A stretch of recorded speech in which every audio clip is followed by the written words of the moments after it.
মৌলভীবাজার ও রাজনগরবাসীর উন্নয়ন এবং এলাকার মানুষের সাহায্যের লক্ষ্যে আগামী জাতীয় সংসদ নির্বাচনে মৌলভীবাজার ও রাজনগর 3 আসনে স্বতন্ত্র প্রার্থী হিসাবে প্রতিদ্বন্দ্বিতা করার ঘোষণা দিয়েছেন যুক্তরাজ্য প্রবাসী বিশিষ্ট ব্যবসায়ী সোহেল আহমেদ। আমরা মৌলভীবাজার রাজনগরবাসীর উদ্যোগে সেন্ট্রাল লন্ডন এক হলে অনুষ্ঠিত সভায় তিনি একথা বলেন। তিনি আরও বলেন, মৌলভীবাজার চেম্বারের সার্বিক উন্নয়ন সহ এলাকার আরও কলকারখানা প্রতিষ্ঠা করে মানুষের জীবিকার পথ সুগম করা এবং এলাকার শিক্ষার মান বৃদ্ধি করা সহ গরিব ও অসহায় ছাত্রছাত্রীদের বিনামূল্যে শিক্ষা প্রদানে সাহায্য করা, এলাকার যুব সমাজকে সঠিক পথের সন্ধান দিয়ে একটি সুন্দর সমাজ গঠন করাই তার লক্ষ্য। শামসু মিয়ার সভাপতিত্বে এবং খায়রুল ইসলামের পরিচালনায় প্রধান অতিথি হিসাবে উপস্থিত ছিলেন বিশিষ্ট সমাজসেবক রেনু মিয়া।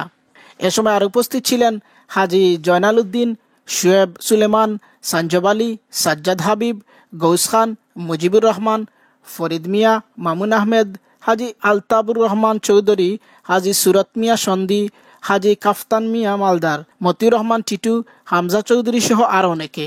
এ সময় উপস্থিত এলাকাবাসী সোহেল আহমেদের পক্ষে আগামী নির্বাচনে কাজ করার জন্য প্রবাসী মৌলভীবাজার রাজনগরবাসীর প্রতি অনুরোধ জানান। ধন্যবাদ বিএনবি নিউজকে। যখন আমরা এখানে বসে দেখলাম যে বাংলাদেশের পলিটিক্স রাইট ওয়েতে চলতেছে না, আমি আসলে কাউকে টার্গেট করে বলতেছি না, তো তখন আমাদের মুরব্বিয়ানরা বা আমার এলাকার মৌলভীবাজার বা রাজনগরের বিভিন্ন আমার ফ্রেন্ড বন্ধু সবাই মিলে আমাকে বললো যে তুমি যেহেতু বাংলাদেশকে খুব ভালোভাবে চিনো, বাংলাদেশে তোমার একটা সম্পর্ক আছে, তুমি আগাও, আমরা তোমার সাথে আছি। তখন আমি বাংলাদেশে গিয়ে আমার এলাকা নিয়ে বসলাম, শহরে বসলাম, রাজনগরে বসলাম, সবার একটা ভালো সুমতামত পাইলাম। তারপরে আমি এই আগাইছি ইলেকশনে।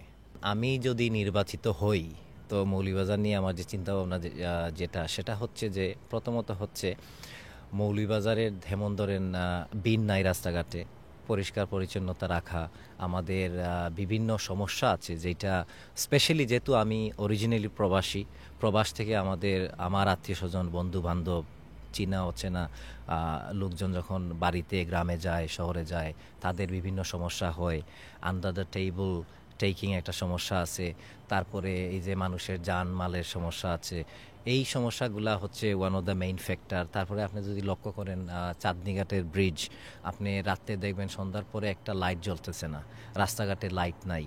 আছে সোলার লাইটগুলো আছে আমাদের দেশে, আমাদের রাস্তাঘাটে আছে, বাট এইগুলা অ্যাক্টিভ না।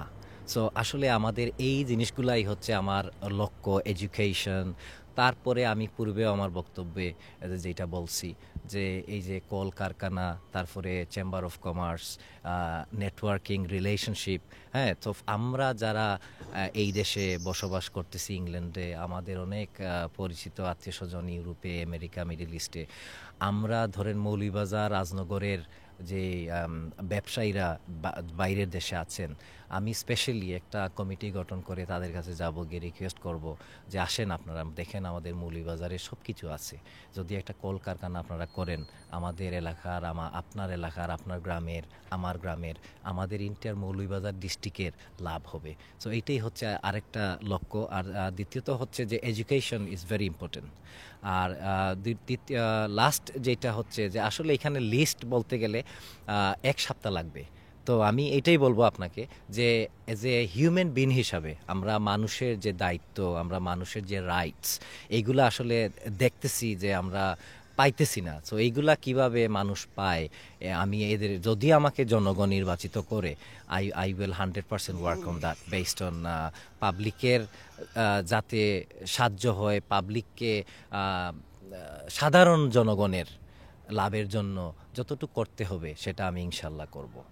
আমরা এই দেশের প্রজন্ম যারা দেশ থেকে এইখানে গ্রো আপ হয়েছেন, বড় হয়েছেন, এরা আমি মনে করি we should encourage them to get involve in the main stream politics of Bangladesh.